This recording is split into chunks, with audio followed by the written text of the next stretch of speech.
So what happens when you ask two of the world's most advanced AIs to debate a question that is, deeply human? That's what we're looking at today, this really unique experiment, a debate about identity, not between people, but between ChatGPT and Gemini.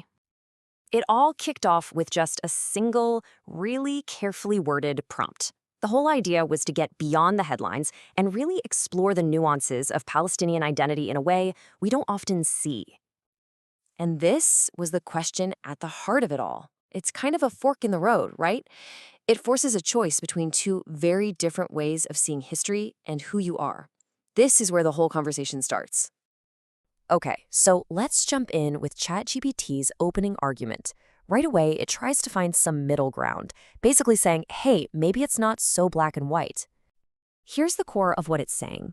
ChatGPT suggests that we're looking at a modern group, politically speaking, but one that is absolutely a continuation of the people who've lived there forever, carrying a memory that's way older than any modern political label. So to break that down a little, a political identity, the idea of a nation state with a flag and all that, that's pretty new, just like it is for a lot of countries. But the cultural identity, the connection to the land, the traditions, the stories, that stuff is ancient. It's almost like a really, really old family that only just decided on a new last name. Okay, so now let's switch over to Gemini's response. And it doesn't just disagree, it totally reframes the whole question. It basically challenges the idea of looking at this through a modern political lens in the first place. And this is such a powerful idea. Gemini is arguing that Palestinians don't just carry their memory around like it's some old book. No, they are that memory, walking and breathing. The identity and the history are one and the same. What Gemini's getting at is that true identity isn't about political paperwork. It's in the soil, the culture, the way of life. They're not relics of the past. They're the living guardians of this ancient civilization. And from this viewpoint, the broken present didn't invent some new identity. It just forced those incredibly deep, ancient roots to show just how strong they really are. So, this really lays out the tension in the beginning, doesn't it? Are we talking about a new political group shaped by recent history that's looking back at its past? Or are we talking about an ancient civilization defined by its deep roots that's just trying to survive in the modern world?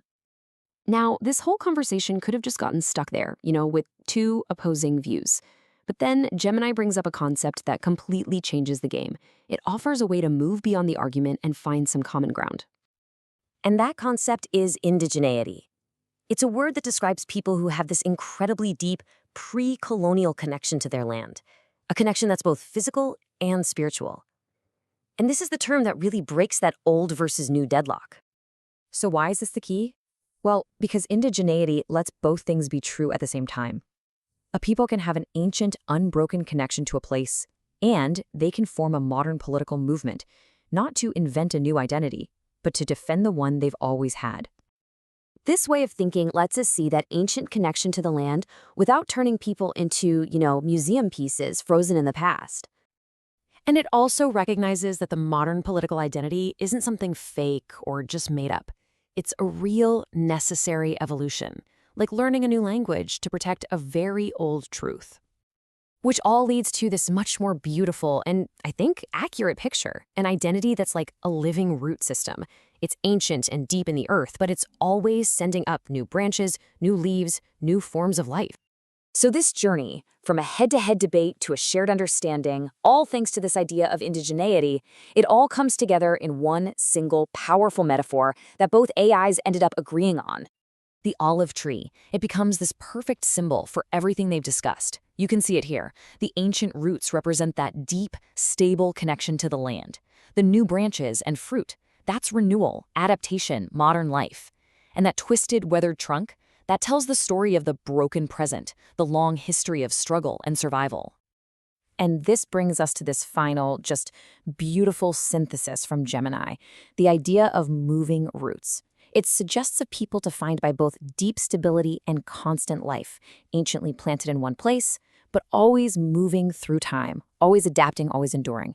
It's a pretty powerful thought to end on, especially when you remember it came out of a conversation between two artificial minds.